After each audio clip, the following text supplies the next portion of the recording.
There are people who don't want connection, they want control. They don't seek love, they seek attention.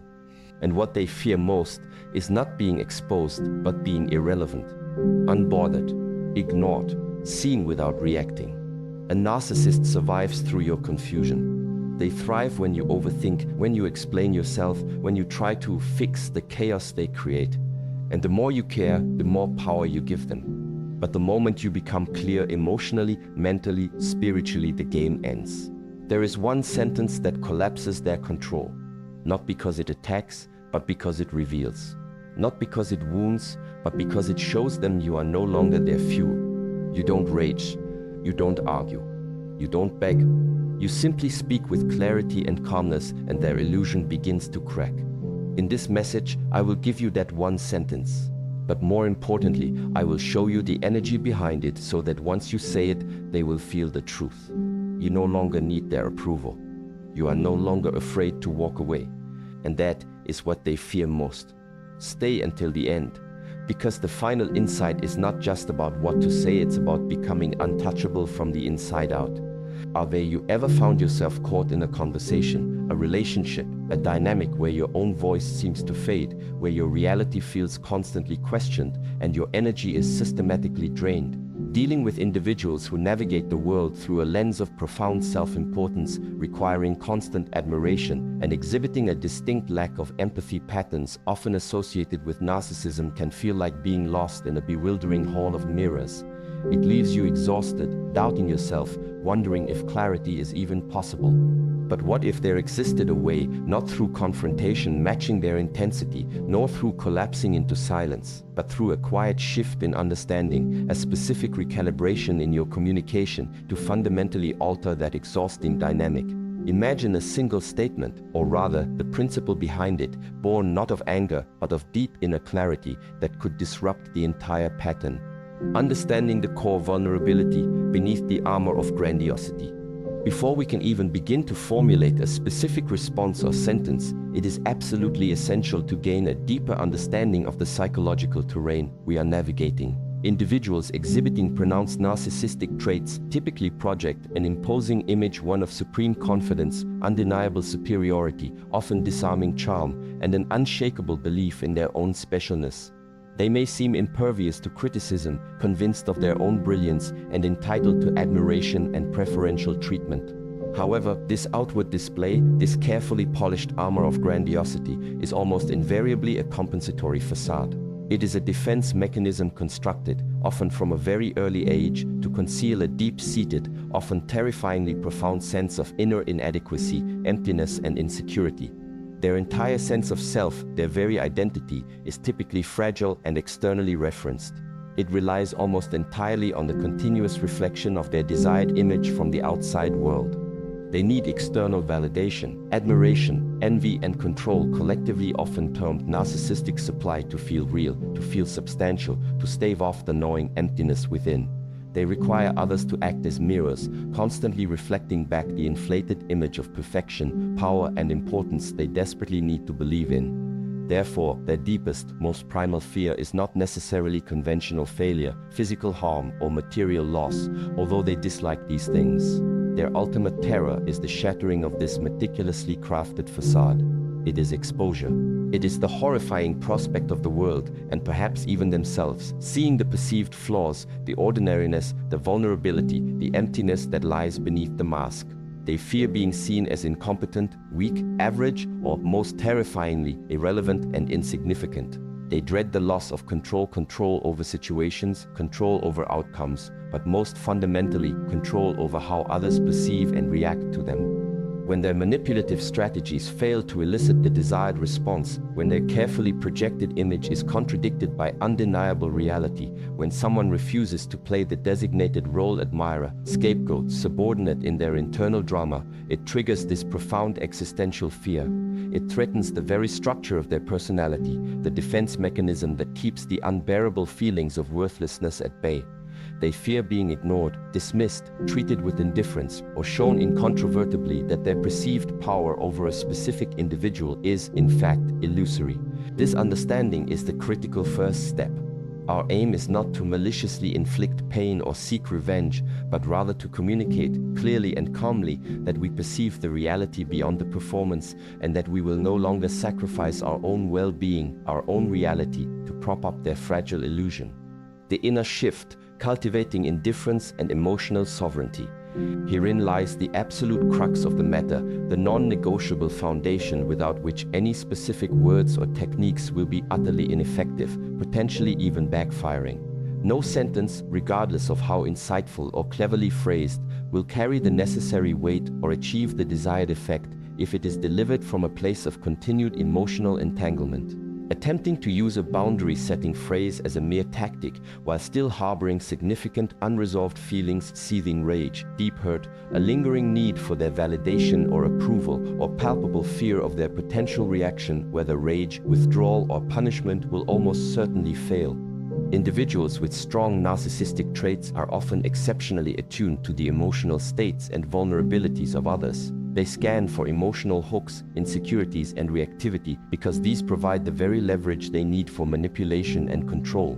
Therefore, the essential, indispensable prerequisite for effectively shifting the dynamic is the dedicated cultivation of a genuine state of emotional detachment and profound indifference, specifically in relation to their attempts to elicit a reaction or gain supply.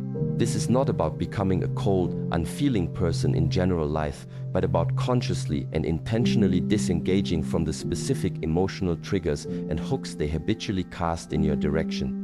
This requires significant, often difficult, inner work. It involves identifying and healing the personal wounds, past traumas, or unmet needs that perhaps made you susceptible to their particular brand of manipulation or charm in the first place. It means diligently building your sense of self-worth from internal sources, your values, your integrity, your accomplishments, your connection to something larger than yourself, rather than relying on external validation, especially from them. It necessitates developing the capacity to clearly recognize their behaviors, the criticisms, the projections, the gaslighting attempts, the shifts between idealization and devaluation, not as accurate reflections of your reality or worth, but as manifestations of their internal landscape, their insecurities, their learned dysfunctional patterns, and their desperate need for control. This internal shift is often a process that involves grieving the connection you wished you could have had with them, grieving the potential they might have shown initially, and fully accepting the reality of who they consistently demonstrate themselves to be, rather than clinging to illusion or hope for fundamental change. It is about prioritizing your own emotional safety, mental clarity, and overall well-being above their comfort, their demands, or their need to maintain their facade. It is, in essence, the reclaiming of your emotional sovereignty. As you progress in this inner work, you begin to observe their behavior with a different quality of attention, perhaps like a detached scientist observing a predictable chemical reaction or an anthropologist observing unfamiliar cultural rituals. There might be curiosity, perhaps even a degree of detached compassion for the underlying pain driving their behavior, but crucially, there is no longer personal emotional investment in the outcome of their moods or manipulations. You cease to need them to change, to finally understand your perspective, to apologize sincerely, or to grant you their approval. Your inner peace becomes increasingly independent of their actions or reactions. This cultivated indifference, this genuine emotional non-reactivity, is the bedrock. When you genuinely don't require anything from them emotionally, and their usual dramatic performances or provocations no longer elicit the desired response, such as anger, tears, defensiveness, pleading, jading, their power over you diminishes dramatically and palpably. They sense this shift in your energy field. Your calmness, your lack of emotional volatility where there used to be reactivity, becomes profoundly unsettling to them because it signals a critical loss of control, directly touching upon that core vulnerability, that fear of irrelevance and ineffectiveness we discussed earlier. Without this foundational inner shift, any sentence you utter is merely hollow words, easily dismissed. With it, however, even the simplest, most understated statements can resonate with unexpected and undeniable weight, signaling a fundamental change in the power dynamic.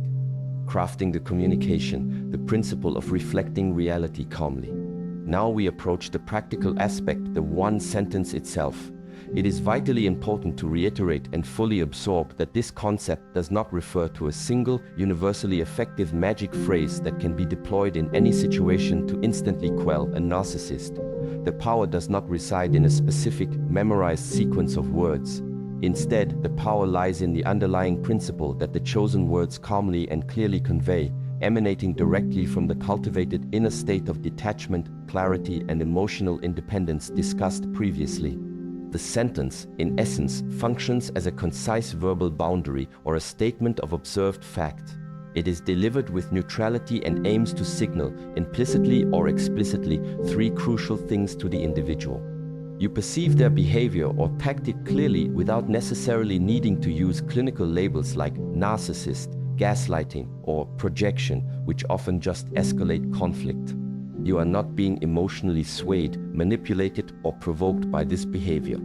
You will no longer participate in, enable, or be drawn into their specific dysfunctional dynamics, narratives, or attempts to control the interaction. The precise wording of such a statement will naturally vary considerably based on the specific context, the history of the relationship, your desired outcome, for example, disengagement, setting a limit, and the particular manipulative tactic they are employing at that exact moment, for example, attempting to shift blame, induce guilt, project their own feelings onto you, make unreasonable demands, deny, attack, reverse victim and offender.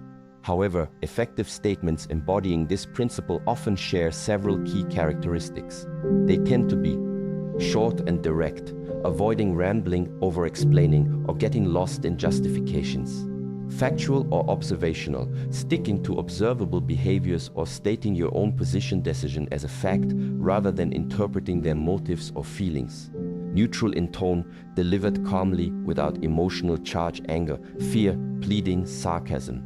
Focused on self, not other, expressing your reality, your boundary, your decision or your perception rather than analyzing, diagnosing or attacking them.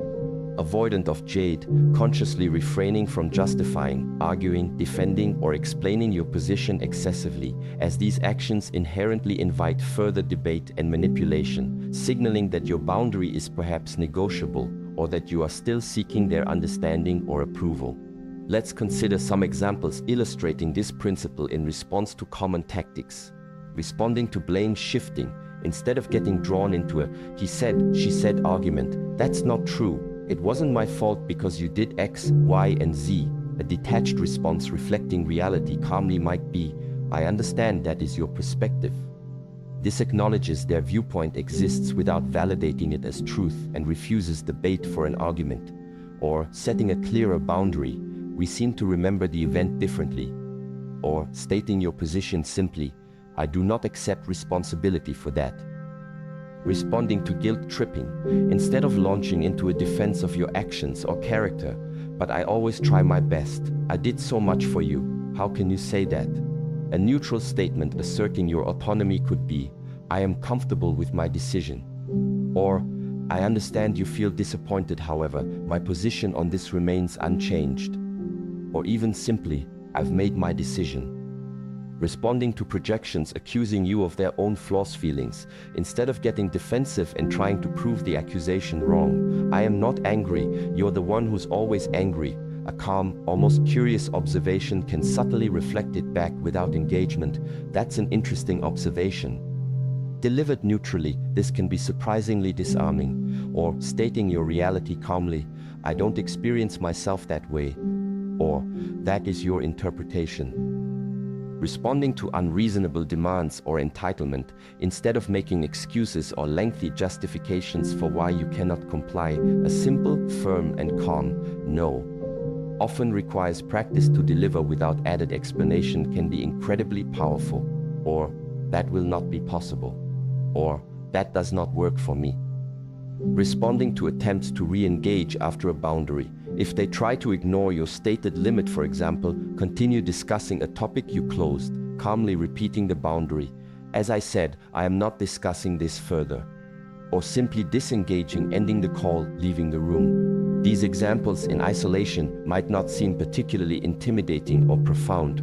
Their potency arises entirely from the context in which they are delivered. Your unwavering calm, your evident lack of emotional reactivity where previously there might have been distress or anger, your history of perhaps previously engaging in arguments or justifications, and the unmistakable implication that their standard operating procedures for manipulation are now failing to achieve their desired effect on you. The sentence that subtly induces their fear of irrelevance, of loss of control, is therefore any statement, regardless of its specific words, that emerges from that place of genuine inner indifference and clearly, calmly reflects objective reality back to them, demonstrating their manipulative power over you has dissolved.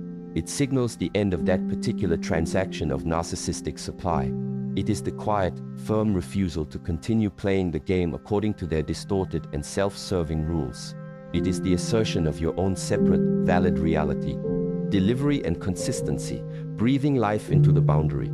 The ultimate impact and effectiveness of any boundary-setting statement, particularly when directed towards an individual adept at manipulation and boundary pushing, hinges absolutely critically not just on the words themselves, but on the manner of their delivery and, arguably even more crucially, on the unwavering consistency of the actions that follow and support those words. As we have repeatedly emphasized, the true power source is your cultivated inner state of emotional detachment and self-sovereignty. This internal state must be palpable and congruent in your external delivery. The tone of voice should ideally be calm, neutral, steady, and matter-of-fact, almost bordering on boring or uninteresting.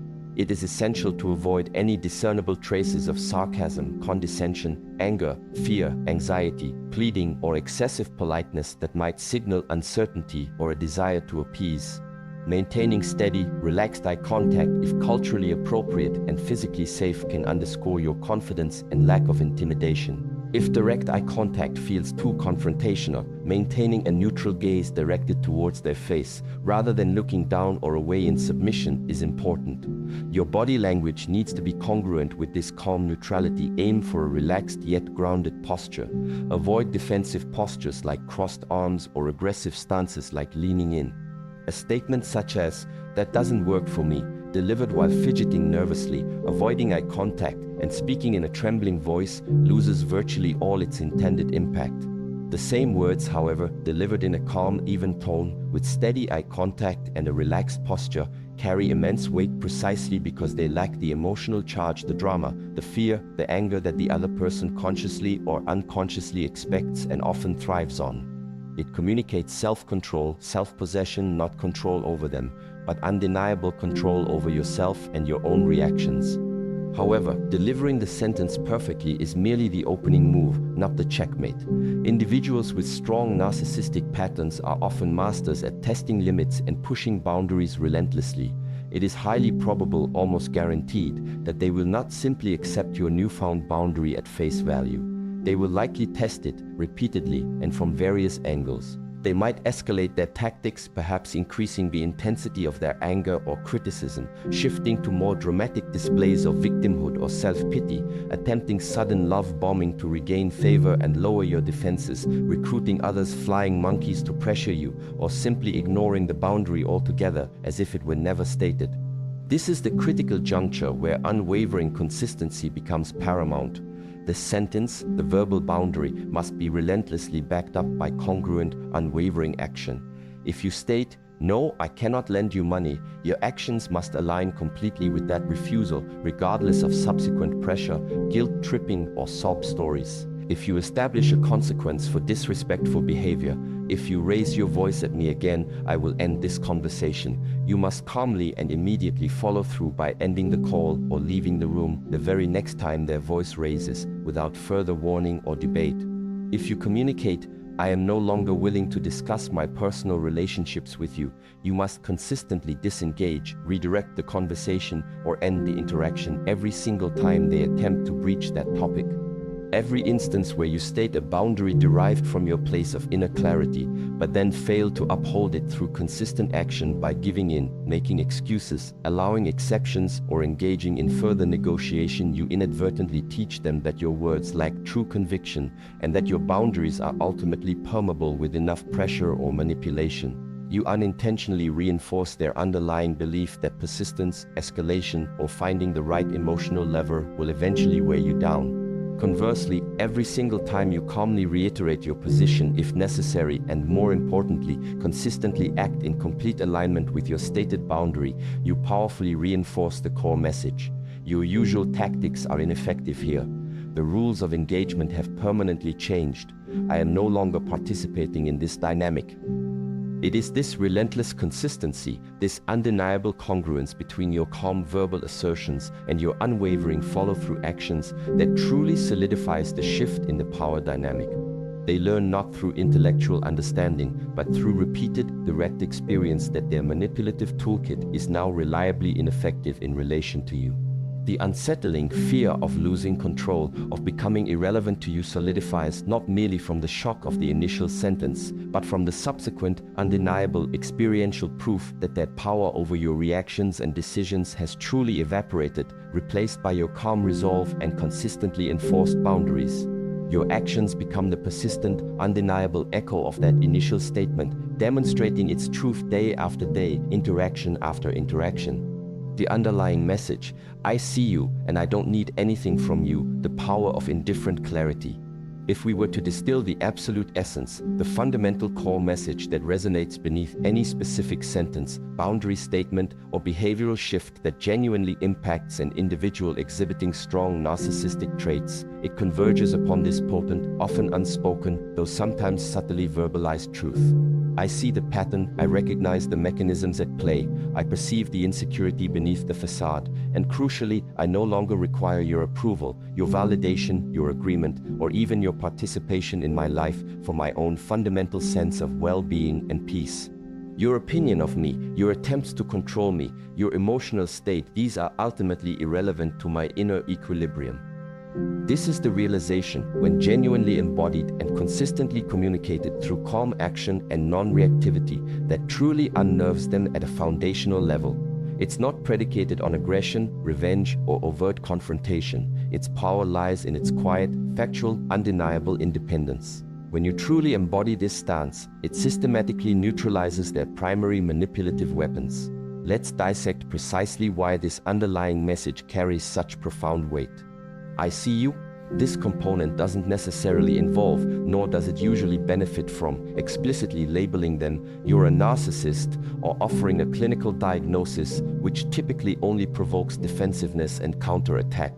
Instead, it means that your calm demeanor, your lack of reactivity to baits, and your consistent boundary enforcement implicitly communicate that you recognize the manipulative tactics, the gaslighting attempts, the projections, the guilt trips, the sudden shifts in demeanor for what they truly are: predictable patterns stemming from their internal landscape, not objective reality. You are signaling that you are no longer deceived by the superficial charm, no longer intimidated by the displays of rage, no longer swayed by the carefully constructed victim narratives. This experience of being seen through having the mask perceived without eliciting the expected emotional turmoil in the observer is deeply unsettling, even threatening, for someone whose entire psychological structure relies on maintaining that protective, often grandiose illusion. And I don't need anything from you. This is the critical element that directly dismantles their primary mechanism of control. Individuals with narcissistic patterns often operate from the core, often unconscious, assumption that other people need something fundamental from them, whether it's their approval, affection, validation, financial support, perceived status, protection, or simply the avoidance of their displeasure or conflict. When you demonstrate consistently and convincingly through your emotional indifference, your self-sufficiency emotionally, if not always practically, and your firmly held boundaries, that you genuinely do not require their validation for your self-worth, that your happiness is not contingent upon their opinion of you, and that you are entirely willing and able to function or even thrive without their favor or even their presence in your life, if necessary, you effectively remove all their leverage. They cannot reward you with approval you no longer crave, nor can they punish you effectively with disapproval or withdrawal that you no longer fear. In relation to their manipulative tactics, you become ungovernable.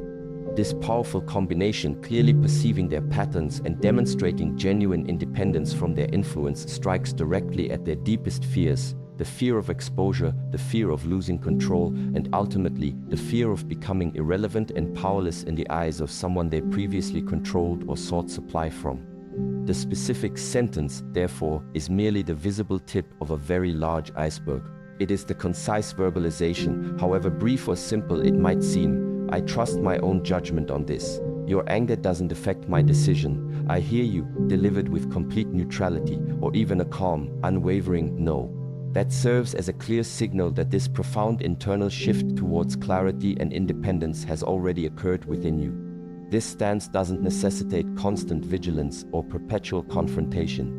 In many cases, the most powerful embodiment of this message is the practice commonly known as gray rock, making yourself emotionally non-reactive, unresponsive to provocations, boring and essentially an unfulfilling target for their drama and supply seeking. You offer minimal information, engage superficially if necessary, but provide no emotional hooks or reactions. The underlying message, whether conveyed through direct boundary statements or through consistent gray rocking, remains identical and deeply impactful. Your power games hold no sway here anymore. I am operating from a different reality. Embarking on the journey to achieve this level of inner calm, clarity, and firm boundary setting, especially when dealing with deeply ingrained relational dynamics involving narcissistic patterns, requires courage, patience, and dedicated effort. It is not always a swift or easy path, but the empowerment and peace found on the other side are immeasurable. Remember, the single most crucial element, the absolute cornerstone upon which all effective strategies rest, is that profound inner shift towards genuine emotional detachment and self-sourced validation. Without sincerely cultivating that indifference to their approval, disapproval, or attempts to provoke you, without building your own unshakable sense of self-worth, any external sentence or tactic will remain superficial and ultimately ineffective. Therefore, I encourage you to focus your primary energy not on finding the perfect words to say to them, but on the vital inner work required within you. Invest in your own healing, seek support if needed, practice mindfulness to observe your own reactions without judgment, build your internal resilience, and learn to trust your own perception of reality. That internal fortification is where your true, enduring, and untouchable power truly lies. If this exploration of perspective and inner strength has resonated with you or offered some valuable clarity, please consider subscribing for more insights into navigating complex human dynamics and cultivating greater inner peace and resilience. Perhaps share this understanding with someone you know who might be feeling lost, confused, or trapped in a similar challenging situation, as awareness is often the first step towards liberation. True freedom always begins within. Prioritize your peace, cultivate your clarity, and trust implicitly in your inherent strength and capacity to navigate life's challenges from a centered and empowered place. Be well.